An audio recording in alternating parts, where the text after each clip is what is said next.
آیا drop shipping کے حوالے سے کہ ڈراپ شپنگ اسلام میں جائز ہے. یہ مولویوں نے غلط گائیڈ کیا ہوا ہے.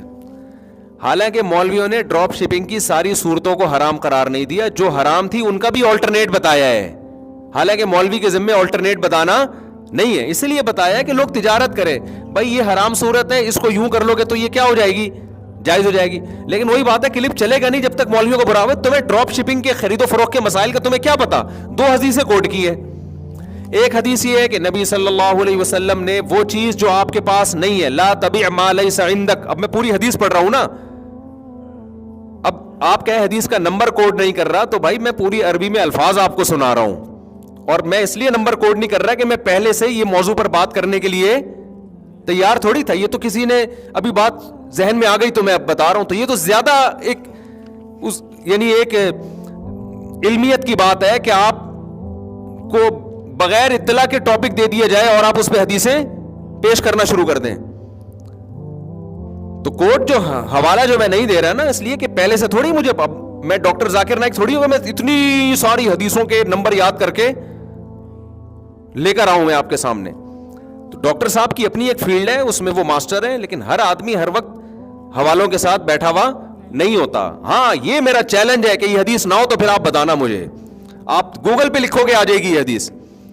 تو آپ صلی اللہ علیہ وسلم نے بیع, اور ڈاکٹر ذاکر نائک سے بھی جب آپ خرید و فروخت کے مسائل کی حدیثیں پوچھیں گے تو عین ممکن ہے ان کو بھی حوالہ یاد نہ ہو, کیونکہ جس فیلڈ میں انہوں نے محنت کی ہے, اس میں زندگی کھپائی ہے, اس میں انہوں نے کمال پیدا کیا ہے. تو میں پھر بھی بتا دوں, ان کا حافظہ غیر معمولی ہے. وہ جو ان کی خوبی ہے اس کا انکار, یہ تو چڑھتے سورج کا انکار ہوگا نا. لیکن وہ بھی اسپیسیفک ایک خاص فیلڈ میں, ہر فیلڈ میں کوئی بھی آدمی ماہر نہیں ہوتا کہ ہر چیز میں ہی جناب وہ آگے نکل جائے. تو حدیث میں ایک طرف آتا ہے, خوب سمجھ لیں, ڈراپ شپنگ میں نا بہت غلط گائیڈنس مل رہی ہے لوگوں کو. حدیث میں آتا ہے کہ ان صاحب نے کہا کہ حدیث میں آتا ہے کہ بھئی جو چیز تمہارے پاس نہیں ہے اسے مت بیچو. میں اس کے عربی الفاظ سنا رہا ہوں, لا تبع ما لیس عندک, جو چیز آپ کے پاس نہیں ہے آپ اس کو آگے نہیں بیچ سکتے. ڈراپ شپنگ میں بسا اوقات ایسا ہو رہا ہے کہ ایک چیز آپ نے خریدی نہیں ہے اور آپ بیچ رہے ہیں اس کو. اس بیس پہ علماء کہتے ہیں ڈراپ شپنگ میں یہ والی خرید و فروخت, یہ نہیں کہ ڈراپ شپنگ ہی حرام ہے, ڈراپ شپنگ میں اگر خرید و فروخت کا یہ طریقہ ہوگا تو یہ جائز نہیں ہے. اب ان محترم نے کلپ بنا دیا کہ یہ مولوی یہ والی حدیث گویا شو یہ کیا کہ یہ بتا رہے ہیں, دوسری والی نہیں بتا رہے. دوسری حدیث جس میں آتا ہے کہ ایک صحابی نے عرض کیا, پورے میں مفہوم اپنے الفاظ میں حدیث کا بیان کر رہا ہوں, کہ بیع سلم کہتے ہیں اس خرید و فروخت کو, کہ ایک چیز مارکیٹ میں ہے نہیں. تو صحابہ نے عرض کیا کہ یا رسول اللہ, ہمیں ظاہر ہے ہمیں فصل اگانی ہے, تو ہمارے پاس تو ہمیں ایڈوانس میں پیسہ چاہیے ہوتا ہے, بعد میں فصل اگے گی تو ہم اس کو بیچیں گے. تو آپ صلی اللہ علیہ وسلم نے 6 شرطوں کے ساتھ اس کی اجازت دی کہ ایک چیز آپ کے پاس نہیں ہے. میں اس کو عام مثالوں سے سمجھاتا ہوں. دیکھو, ایک آدمی کسان کے پاس جاتا ہے کہ بھائی مجھے پیاز کی اتنی بوریاں چاہیے. کسان کہتا ہے پیاز ابھی اگا ہی نہیں ہے, معدوم ہے نا, معدوم ہے ہی نہیں ابھی. تو کسان کہتا ہے بھائی مجھے ضرورت ہے پیسوں کی, تو آپ ایڈوانس میں اتنے پیسے دے دو تاکہ میں پیاز اگاؤں اور 6 مہینے کے بعد آپ کو اتنی بوریاں پہنچا دوں. یہ معدوم چیز ہے, تو یہ بیع جائز نہیں ہے, لیکن چند شرطوں کے ساتھ نبی صلی اللہ علیہ وسلم نے اس کی اجازت دی. وہ شرطیں یہ ہیں کہ جس چیز کو خریدا جا رہا ہے, نمبر 1 یہ کہ پیمنٹ کیش ہو جائے گی, ساری پیمنٹ آپ کیا کریں گے, دونوں چیزیں ادھار پہ نہیں ہوں گی, ایڈوانس پیمنٹ آپ کو کرنی پڑے گی پہلے. نمبر 2, جو چیز کسان یا کوئی بھی شخص بیچے گا وہ مثلیات میں سے ہو. مثلیات کہتے ہیں ان چیزوں کو بالکل اس جیسی نظیر مارکیٹ میں ملتی ہو. مثال کے طور پر آلو ہے, کوئی متعین تو نہیں ہوتا نا, آپ نے کہا 1 کلو آلو, اس کی آپ جب صفت بیان کر دیں گے تو مارکیٹ میں یہاں نہیں ملا تو وہاں مل جائے گا, وہاں نہیں ملا تو وہاں مل جائے گا. آپ نے کہا بھائی فلاں قسم کا باسمتی چاول میں آپ سے خرید رہا ہوں, اتنی بوریاں چاہیے مجھے, وہ چاول یہاں نہیں ہے تو مارکیٹ میں دوسری جگہ وہ موجود ہو. اس کو کہتے ہیں ذمے میں کوئی چیز آ جائے جس کی مثل ہو. بکرا جو ہے نا, بکرا یا گائے, یہ مثلیات میں سے نہیں ہے. مثلیات کی آسان ڈیفینیشن یہ ہے جو کیل کر کے یا وزن کر کے بکتی ہوں, کیل کر کے یا وزن کر کے.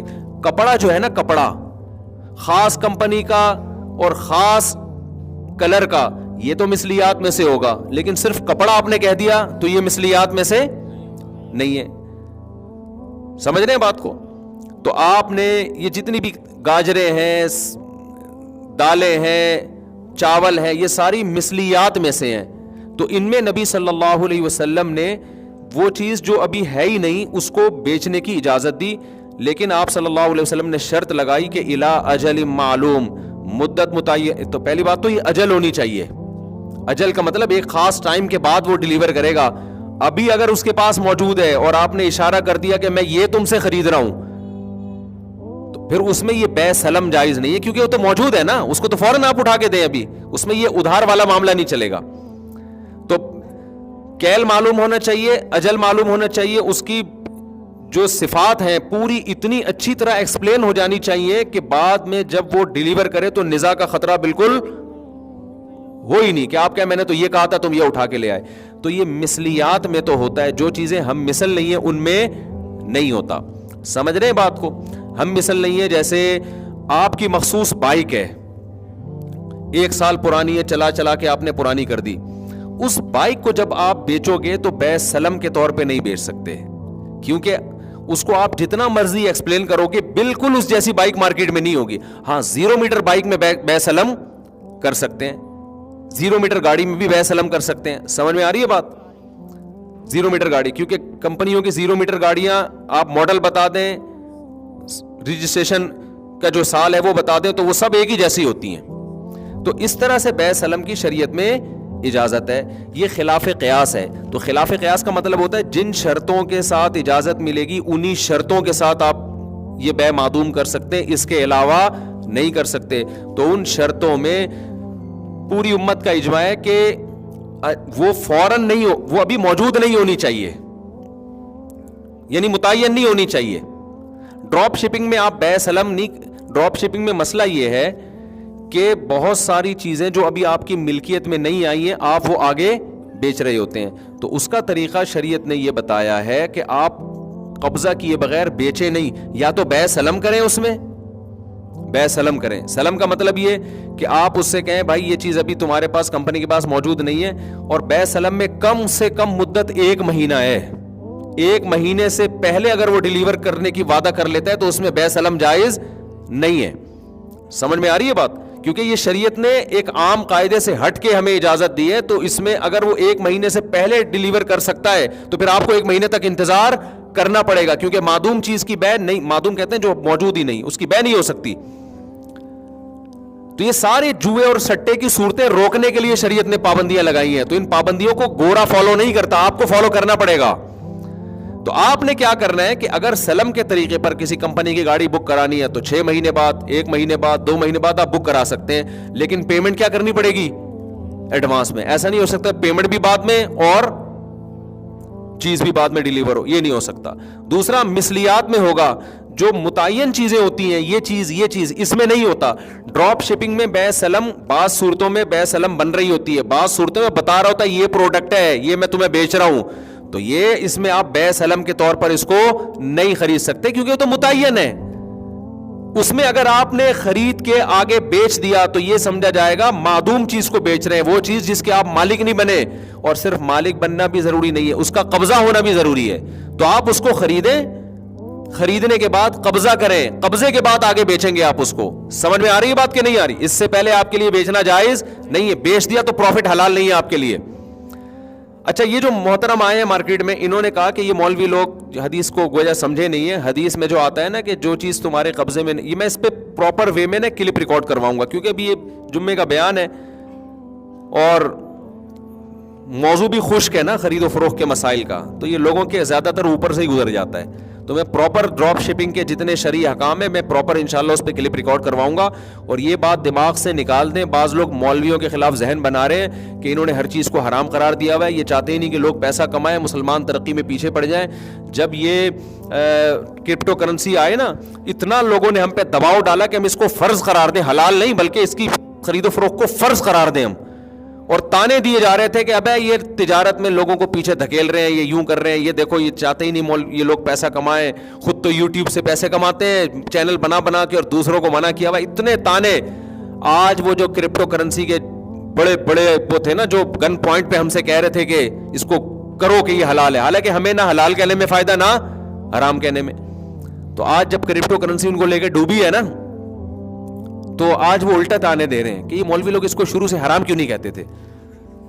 تو جس کا جو مفاد ہوتا ہے مولویوں پہ لا کے تھوپنا شروع کر دیتا ہے وہ.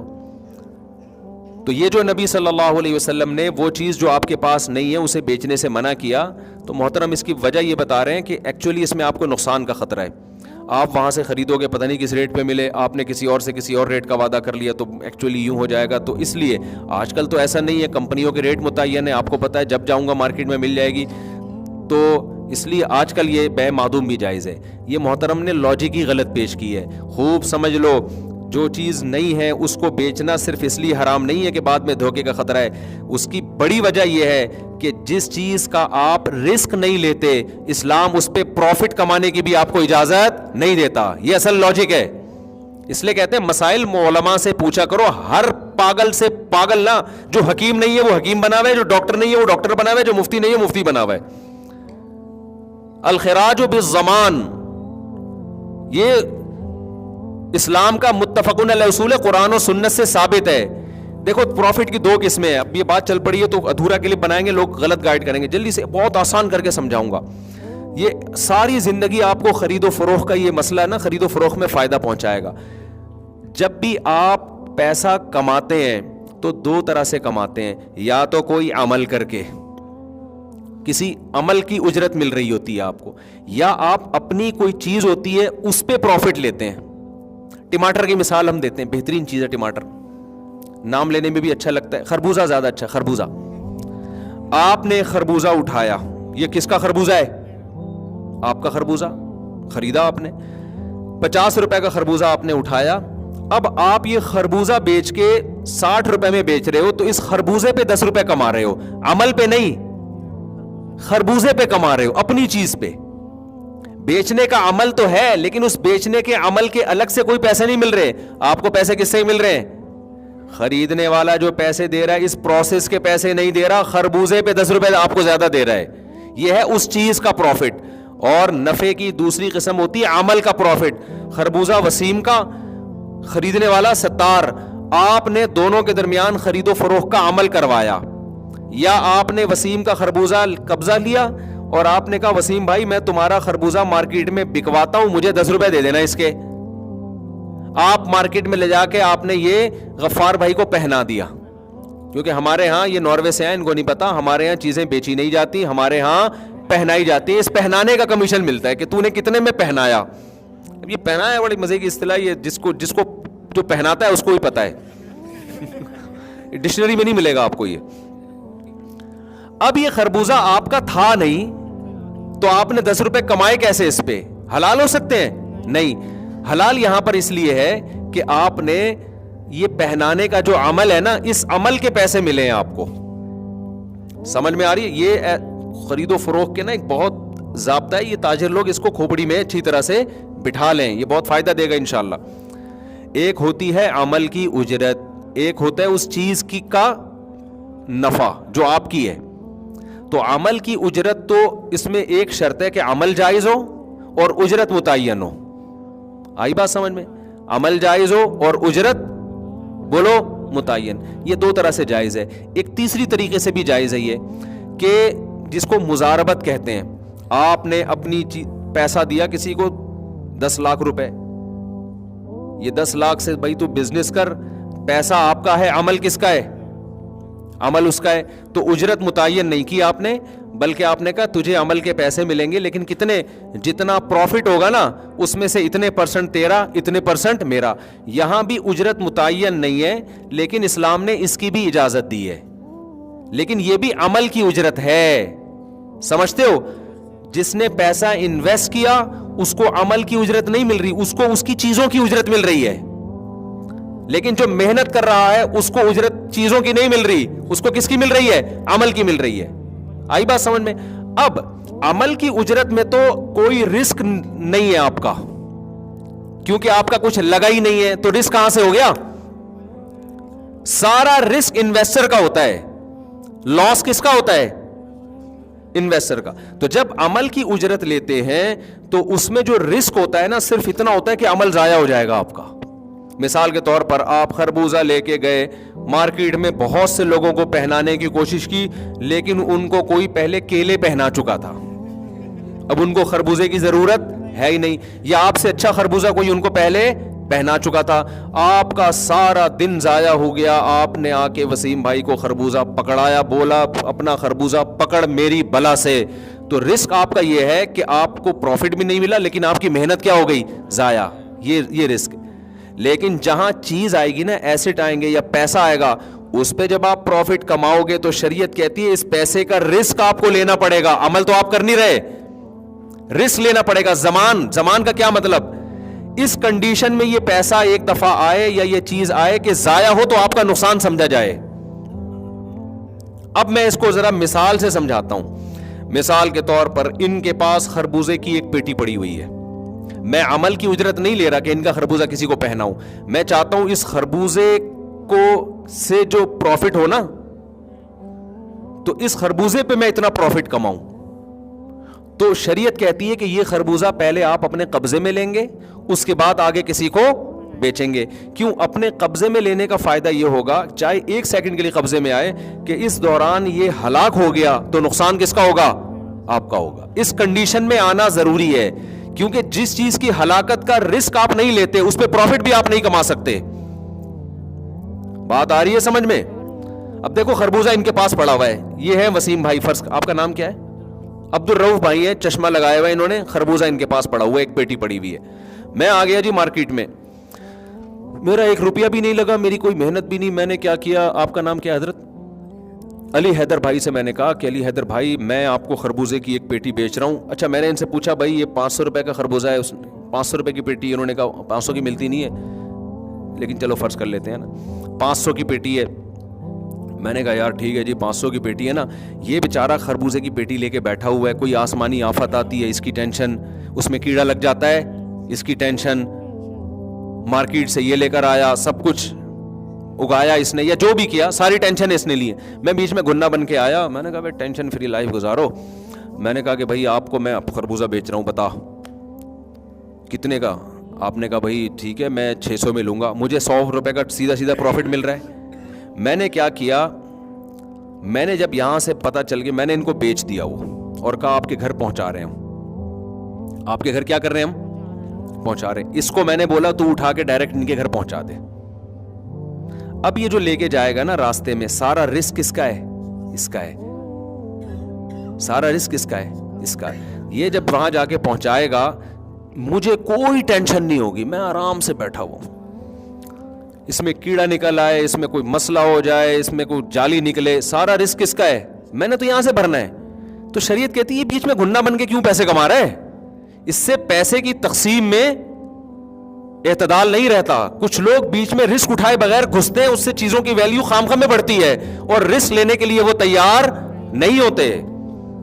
اس سے کئی لا یکون دولتم بین الاغنیاء منکم, جو اسلام چاہتا ہے دولت کی تقسیم منصفانہ ہو, اس منصفانہ تقسیم میں بہت بڑا ایک دھچکا لگتا ہے. اسلام نے مجھے یہ پابند کیا ہے بھائی یا تو کمیشن ایجنٹ بن جا, سیدھا اس کو بول کہ بھائی میں تمہارا خربوزہ بکواؤں گا, اس کو میں اس بکوانے کے عمل کے اتنے پیسے لوں گا, فی خربوزہ لوں گا یا متعین کمیشن لوں گا, لیکن سارا رسک تمہارا ہوگا, تم بری ذمہ نہیں ہو سکتے. تو وہ سوچ لے کہ میں رسک اٹھانے کے لیے تیار ہوں اور اس کو فری پھوکٹ میں 10 روپے دینے کے لیے تیار ہوں یا نہیں, ورنہ مجھے کیا ضرورت, میں خود ہی کسٹمر تلاش کر لوں گا. آئی بات سمجھ میں؟ یا پھر یہ ہے کہ میں یہ کہتا ہوں کہ بھائی آپ اس سے میرا کوئی لنک ہی نہیں ہے, میں ان کو کہتا ہوں کہ تمہیں خربوزے کی پیٹی چاہیے نا, میں دلا دوں گا. میں چاہ ہی نہیں رہا کہ میں کسی کا کمیشن ایجنٹ بنوں, یا کیونکہ اس صورت میں نا یہ تیار نہیں ہوگا, یہ کہے گا بھائی یہاں سے اٹھا کے میں پہنچاؤں, رسک میں لوں, ایسا نہیں ہو سکتا. میں تمہارے کسٹمر کو دے رہا ہوں تو رسک تم نے لینا ہے, سارا مسئلہ رسک کا ہے. تو اسلام یہ کہتا ہے کہ جب آپ نے یہاں سے خریدا ہے تو آپ قبضے میں, صرف خریدنا بھی کافی نہیں ہے, قبضے میں لیں گے. اور قبضہ میں اتنا ضروری ہے کہ رسک ٹرانسفر ہو جائے. قبضے میں یہ ضروری نہیں کہ میں اٹھا کے اپنی جیب میں رکھوں, قبضے میں یہ بھی ہے کہ خربوزے کی پیٹی یہ نکال کے الگ کر دے کہ بھئی یہ پیٹی عام پیٹیوں سے ممتاز ہو گئی, جدا ہو گئی. اب مفتی صاحب کچھ بھی ہو گیا نا, یہ نقصان کس کا ہے, آپ کا مال یہاں سائٹ پہ لگا ہوا ہے, میں جانوں آپ جانیں, یہ ہم نے آپ کا باپ بندہ بھیج کے اٹھاؤ نہیں اٹھا. اس دوران اگر میں بیچ دیتا ہوں تو جائز ہے. کیوں؟ جب اس نے نکال کے وہ آٹے کی تھیلی یا خربوزے کی پیٹی الگ کر دی اور بتا دیا کہ آپ کا یہ مال پڑا ہوا ہے عام خربوزوں سے کیا ہے الگ ہے. جب تک عام خربوزوں میں مکس تھا تو ہم کیسے نقصان ہوگا تو کیسے پتہ چلائیں گے کہ اس کا نقصان ہوا ہے کہ اس کا نقصان ہوا ہے؟ رسک کا پتہ کیسے چلے گا؟ تو جب ہم نے خربوزے کی پیٹی یا آٹے کی بوری الگ کر دی تو اور بتا دیا بھائی یہ آپ کی آٹے کی بوری پڑی ہے, چاہے اس کی ویڈیو بنا کے بھیج دیں, تصویر بھیج دیں, یا ویسے بتا دیں بھائی یہ آپ کا آٹا ہے, اب ہم اس سے کیا ہے بریوز ہے, یہ متعین آٹا ہے, یہ ہم نے سارے آٹوں کی تھیلیوں سے الگ کر دیا ہے, اب یہ میرے رسک میں آ گیا, اب آگے میں بیچوں گا تو میرے لیے شرعاً بیچنا کیا ہے جائز ہے. عمل کے پیسے نہیں لے رہا, اس پروڈکٹ پہ میں کمیشن لے رہا ہوں. تو پروڈکٹ پہ کمیشن اس وقت تک نہیں لے سکتے جب تک وہ پروڈکٹ آپ کے زمان میں داخل نہ ہو جائے, اس کا رسک آپ اٹھائیں گے, وہ نہیں اٹھائے گا. تو ڈراپ شپنگ میں جب تک یہ زمان ٹرانسفر نہیں ہوتا اس وقت تک آپ کے لیے اس کو آگے بیچنا جائز نہیں ہے. سمجھتے ہو؟ ہاں, تدبیر یہ ہے کہ آپ خریدو نہیں نا, خریدنے کا وعدہ کرو, بیچو نہیں, بیچنے کا وعدہ کرو, یہ جائز ہو جائے گا. پھر مثال کے طور پر عبد الرؤف سے میں نے خربوزے کی پیٹی اٹھائی, میں نے کہا بھائی میں اٹھاؤں گا, ابھی اٹھا نہیں رہا, وعدہ ہے, ابھی میں نے خریدی نہیں ہے. پھر میں نے ان سے کہا بھائی میں اتنے کا خربوزہ بیچ رہا ہوں, بتا بھائی خریدے گا؟ وہ کہ ہاں خریدوں گا. خریدا نہیں ہے, خریدنے کا وعدہ کرے. تو صرف وعدہ, اس وعدے کی بیس پہ میں اس کو کہتا ہوں یار یہ اٹھا کے اس کے گھر دے آ, یہ اٹھا کے گھر دے آئے, پھر ان کے پاس رکھا ہوا ہے. تو میں ان سے کہتا ہوں یہ آپ ابھی میری یہ والی بے مکمل نہیں ہوئی ہے کیونکہ ابھی میرے قبضے میں چیز نہیں آئی ہے. میں ان سے کہتا ہوں یار وہ فلاں کا خربوزے کی پیٹی آ رہی ہے, میری طرف سے قبضہ کر لو آپ میرے وکیل بن کے. اس نے قبضہ کر لیا تو اب مالک کون بن گیا؟ میں بن گیا, اور میرے قبضے میں بھی آ گئی, کیونکہ وکیل کا قبضہ موکل کا قبضہ ہوتا ہے. پھر میں اس کو دوبارہ فون کروں گا, بھائی بتا یہ چیز تجھے پسند آ رہی ہے یہ میری, ابھی نقصان ہوگا کس کا ہوگا؟ اس کے ہاتھ میں. نقصان ہوگا تو کس کا ہوگا؟ میرا. میں بولوں گا یہ چیز ابھی میری ہے, تجھے میں نے اپنا وکیل بنایا, تو اس پہ قبضہ کر, اب بتا یہ پسند آ رہی ہے کہ نہیں آ رہی. اگر وہ کہے نہیں پسند آ رہی تو یہ گلے کس کے پڑے گی؟ لوگ اس گھننے پن میں نا کہ ہم رسک کوئی نہ لیں, نقصان کا ذرا بھی ہمیں نہ ہو, بیٹھ کے نوٹ چھاپنے کی ہم کیا بن جائیں؟ مشین بن جائیں. پھر وہ آتے ہیں مولویوں نے پابندیاں لگائی ہوئی, مولوی کو کیا ہو رہا ہے تیرا خربوزہ بکے یا نہ بکے؟ بھائی اسلام کی پابندیاں ہیں, یہ گورے کے پاس نہیں ہے, تبھی وہاں دولت کی تقسیم منصفانہ نہیں ہے, انتہائی غیر منصفانہ ہے. تو اب میں ان کو فون کروں گا, آپ کا کیا نام تھا؟ علی حیدر صاحب کو میں فون کروں گا, خربوزے کی پیٹی پہنچ گئی؟ ہاں جی پہنچ گئی. آپ نے میری طرف سے قبضہ کر لیا؟ ہاں جی قبضہ کر لیا. یہ میری پیٹی ہے, آپ کی پیٹی نہیں ہے, اس کو ذرا سنبھال کے رکھیے گا. اچھا بتائیں خرید رہے ہیں؟ کہ میں نہیں خرید رہا. تو یہ لالے پڑ جائیں گے کس کو؟ میں کہوں گا تیرا باپ بھی خریدے گا. ٹھیک ہے, کچھ بھی کہہ سکتے ہیں, دھمکیاں دے سکتے ہیں, جب تک یہ خریدے گا نہیں, یہ نقصان, یہ رسک کس کا ہے؟ میرا رسک ہے. تو پھر اگلی بے ہوگی کہ بھئی یہ پسند آیا؟ ہاں جی پسند آیا. ٹھیک ہے بتاؤ خریدتے ہو؟ ہاں جی میں نے آپ سے یہ 600 کی خریدی, مال بالکل ٹھیک ہے, میں نے آپ کو بیچی. ڈراپ شپنگ والے اکثر یہ کہہ رہے ہوتے ہیں کہ ہم اس کو اگر وہ واپس کر دے تو ہم واپس لے لیتے ہیں. اتنا کافی نہیں ہے. دیکھو وہ جو واپس لیتے ہیں نا, وہ بکنے کے بعد واپسی کا آپشن ایک الگ چیز ہے, بکنے سے پہلے واپسی کا آپشن ہونا چاہیے. اس کو دکھا کے آپ سودا ڈن کریں کہ اب, اور دکھا کے بھی نہیں, اس کو پکڑائیں, اس کو بتائیں کہ آپ میرا وکیل بن کے قبضہ کر رہے ہو. یہ سب چیزیں نہیں ہو رہی ہوتی, سمجھتے ہو؟ تو یہ کرنا پڑے گا. اور آسان حل اس کا یہ کہ آپ کمیشن ایجنٹ بن جائیں. سیدھا سیدھا آپ عبد الرؤف سے بولیں کہ عبد الرؤف بھائی میں تمہارا خربوزہ علی حیدر کو بکواؤں گا, اور میں تمہارے لیے کسٹمر لے کر آؤں گا, فی خربوزہ مجھے اتنا پروفٹ چاہیے. ٹھیک ہے نا, 500 کی پیٹی ہوگی تو مجھے 100 روپے اس میں چاہیے. علی حیدر بھائی بولتے ہیں ٹھیک ہے یار میرے پاس تو ٹائم نہیں ہے کسٹمر کا, تم انٹرنیٹ پہ تمہیں کسٹمر بہت ملتے ہیں, ان کو میں نے خربوزے کی تصویر دی, ہاں بھائی پسند ہے, خربوزہ ان کا ہے, اور یہ ساری ڈیلیوری چارجز بھی ان کے ہوں گے, رسک بھی یہ لیں گے, ان کو میں نے پہلے بتا دیا.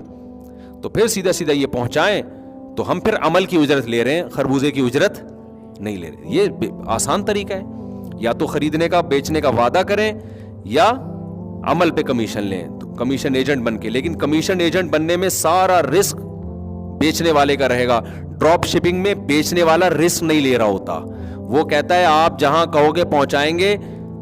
ٹھیک ہے نا, آپ کا بندہ جہاں سے اٹھا لے تو وہ رسک کس کا ہوگا؟ آپ کا ہوگا, ہمارا نہیں ہوگا. اگر وہ رسک اپنا لے رہا ہے تو ٹھیک ہے, لیکن پھر اس میں آپ کسٹمر کو یہ بتاؤ گے کہ میں کسی کی طرف سے, یعنی موکل کو یہ بتاؤ گے جس کے آپ وکیل بن رہے ہو کہ میں آپ کا مال بکوانے کے پیسے لے رہا ہوں,